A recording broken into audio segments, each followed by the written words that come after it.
గురుగారు, వ్యాపారంలో అభివృద్ధి కావాలన్నా, పెట్టిన వ్యాపారం సక్రమంగా జరగాలి, ఏంటి ప్రాఫిట్స్ రావాలి అనేసనంటే ఏదైనా రెమెడీ ఉందా? ఇది అత్యద్భుతమైనటువంటి ప్రశ్న. ప్రతి వ్యక్తికి కావలసినటువంటి ప్రశ్న. బిజినెస్ అంటే ఇక లాభం లేనిదే మనకెందుకు ఈ బిజినెస్ అని వెంటనే వదిలేస్తారు. దీనికి కావలసినటువంటిది పర్సిస్టెంట్గా ఉండడము, ఒకదాన్ని అంటిపెట్టుకుని ఉండడము, దాని మీద కాన్సంట్రేషన్ పెట్టడము, ఇవన్నీ కూడా ఉంటేనే వ్యాపారంలో సక్సెస్ అవుతాడు. అంటే దీనికి కాన్సంట్రేషన్ లేకుండా చేసేది ఏమిటి? రాహు ఊహాలోకాలకు విహరింపజేస్తాడు. ఇప్పుడు ఫర్ ఎగ్జాంపుల్ నన్ను అందరూ జాతకం కోసం ఫోన్ చేసినప్పుడు, గురుగారు ఏ వ్యాపారం చేస్తే బాగుంటుందండి, నా చక్రం చూసి చెప్పండి అంటారు. నేను ఒక టీ స్టాల్ పెట్టుకొని ఆయన అన్నాను అనుకో, వాడు ఎలా చూస్తాడు తెలుసా నన్ను? విచిత్రం ఏంటి, ఒక పెద్ద వాడి జేబులో డబ్బులు ఉండవు, వాడు సాఫ్ట్వేర్ కంపెనీ పెట్టాలా ఇలాంటివి ఆశించి వస్తాడు. నేను టీ స్టాల్ పెట్టుకొని ప్రాక్టికల్గా చెప్తే వాడు వెండు అది. కానీ ఈ కరోనా టైంలో 2020లో మొత్తం సాఫ్ట్వేర్ ఇంజనీర్స్ అంతా కూడా ఆ కరోనా టైంలో ఇంట్లో కూర్చొని వర్క్ ఫ్రమ్ హోమ్ వచ్చిన మొదట్లో వీళ్ళు అది చేసుకుంటూ బయటికి వెళ్ళి టీ స్టాల్స్ నడిపినటువంటి వాళ్ళు సిగ్గుపడకుండా నడిపిన సాఫ్ట్వేర్ ఇంజనీర్లు కొన్ని వందల మంది ఉన్నారు. రోజుకి ఈజీగా 3-4 వేలు వచ్చేస్తుంది అనమాట, అందులో డౌటే లేదు. అలా మనము ఇది చెప్పినప్పుడు వీడికి అర్థం కాదు. యువతల వాడు ఏమనుకుంటాడు, ఊహాల్లో విహరిస్తూ ఉంటాడు. నేను కంపెనీ పెట్టాలా, సాఫ్ట్వేర్ కంపెనీ పెట్టిన వాళ్ళకే ప్రాజెక్ట్స్ లేవు ఆ టైంలో. సో ఇలా దీని అంతటికీ కూడా కారణం ఏంటి? We have to suppress Rahu. దీన్ని సప్రెస్ చేసే మనగాడు ఎవరు అంటే జూపిటర్, గురువు. కాబట్టి గురువు అంటే టీచర్ చెప్తాడు, అరే నువ్వు ఇలా కాదురా, జ్ఞాని నామపి చేతాంసి దేవి భగవతి హిసా బలాతాకృష్య మోహాయ మహామాయా ప్రయచ్చతి. మొహంలో పడకనైనా మాయలో పడకు, మాయలో పెట్టేస్తుంది గ్రహము. దాన్ని విచ్ఛిన్నం చేసేటటువంటి శక్తి ఒక్క ప్రత్యంగిర అమ్మవారికి ఉంది. కాబట్టి వీళ్ళు ఏం చేయాలండి అంటే వెరీ సింపుల్ రెమెడీ. ఒక గ్లాస్ తీసుకోవాలా, 4 ఎండుమిరపకాయలు తీసుకోవాలా. చూసావా, ఇదివరకు ప్రతి షాప్కి మనం ఎక్కడికి వెళ్ళినా సరే ఒక నీళ్లు వేసి అందులో పసుపు వేసి ఒక నిమ్మకాయ పెట్టి దానికి పచ్చిమిరపకాయలు గుచ్చి ఉంచుతారు కొన్ని షాపుల్లో. లేదా బయట ఇంటి బయట గడప పైన ఒక నిమ్మకాయకి 4 ఎండుమిరపకాయలు కానీ పచ్చిమిరపకాయలు గుచ్చి ఉంచుతారు. దిస్ ఇస్ ద రీజన్ అనమాట. అంటే కేవలము నరదృష్టి నరగోళ కాకుండా ఇది ఒక కెటలిస్ట్ లాగా పనిచేస్తుంది.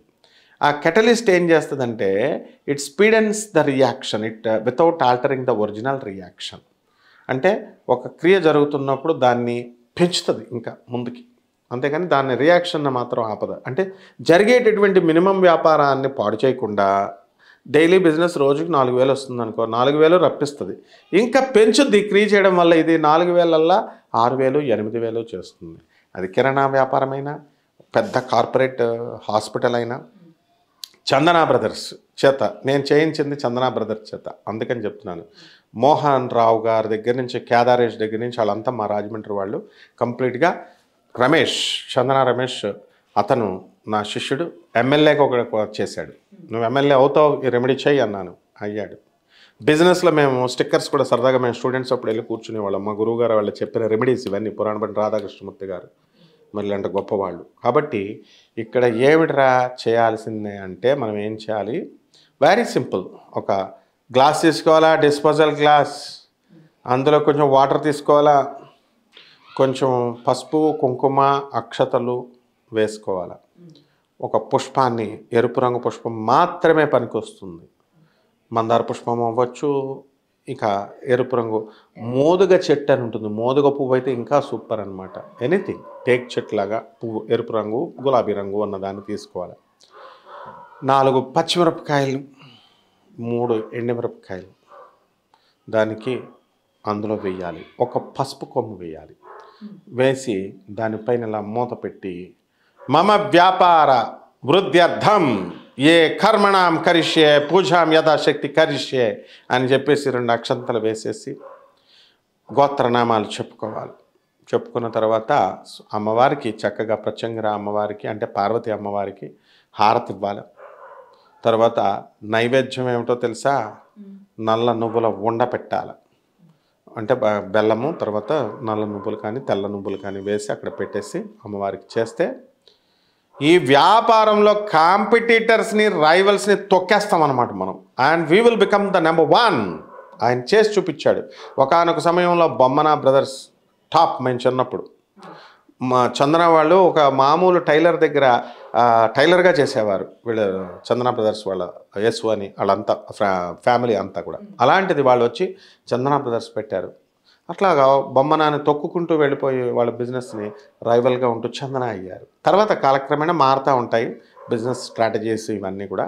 సో ఆయన చేశాడు కాబట్టి అంత స్థాయికి వెళ్ళాడు. చిన్న రాజమండ్రిలో తాడి తోట అని చిన్న షాప్ పెట్టింది, హైదరాబాద్లో పెట్టారు, విజయవాడలో పెట్టారు, ఇప్పటికి ఇంకా నడుస్తున్నాయి.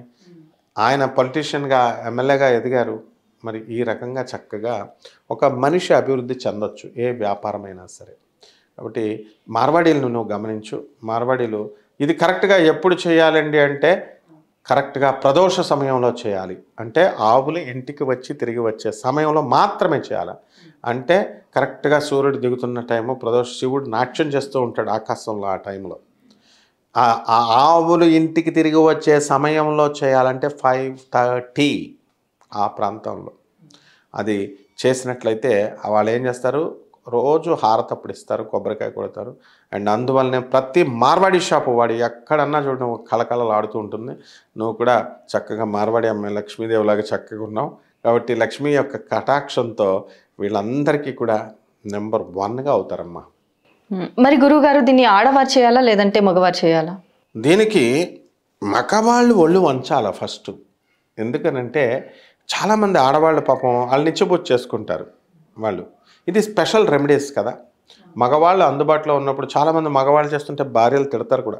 ఏంటి ఎంతసేపు పూజలు చేస్తున్నావు, నువ్వు వెళ్ళు పని చేయి, డ్యూటీ చేయి ఫస్ట్, బట్ పూజలు చేస్తే వస్తుందా అని చాలామంది పాపం మగవాళ్ళు వాళ్ళు సర్ది చెప్పుకొని చేసుకుంటారు. కాబట్టి ఇద్దరూ చేయొచ్చు. ఎప్పుడంటే మగవాడు వాళ్ళ వ్యాపారం స్థలంలో ఉన్నప్పుడు వాళ్ళు చేస్తారు. మార్వాడీలను అబ్జర్వ్ చేయండి. వాళ్ళు లేనప్పుడు వాళ్ళ ఫ్యామిలీ మెంబర్స్ ఎవరైనా ఆడవాళ్ళు కూడా చేయొచ్చు, ఇంటికి యజమానురాలు కూడా చేయొచ్చు అన్నమాట. కాబట్టి వీలున్నంత వరకు ఇంటి యజమాని చేస్తే మంచిది. తర్వాత లేని టైంలో ఈ వీళ్ళు చేస్తే సరిపోతుందమ్మా. అంటే ఏ రోజున చేయాలంటారు? ఇది కూడా కరెక్ట్గా మంగళవారం మాత్రమే చేయాలి. మంగళవారం నాడు వారానికి ఒక్కసారి కనుక ఇది చేసేసి ఆ తర్వాత అవన్నీ తీసుకెళ్ళేసి ఒక చెరువులో కలిపేసేయాలి. కలిపేస్తే ఎవరైనా తొక్కని చోట కానీ లేకపోతే చెరువులో కానీ వేసేసి వచ్చేస్తే సరిపోతుందమ్మా. అలాగే గురుగారు, అసలు వ్యాపారంలో అభివృద్ధి కావాలంటే లాభాలు రావాలంటే ఏం చేయాలనేసి చాలా చక్కగా వివరించారు గురుగారు. ధన్యవాదాలు.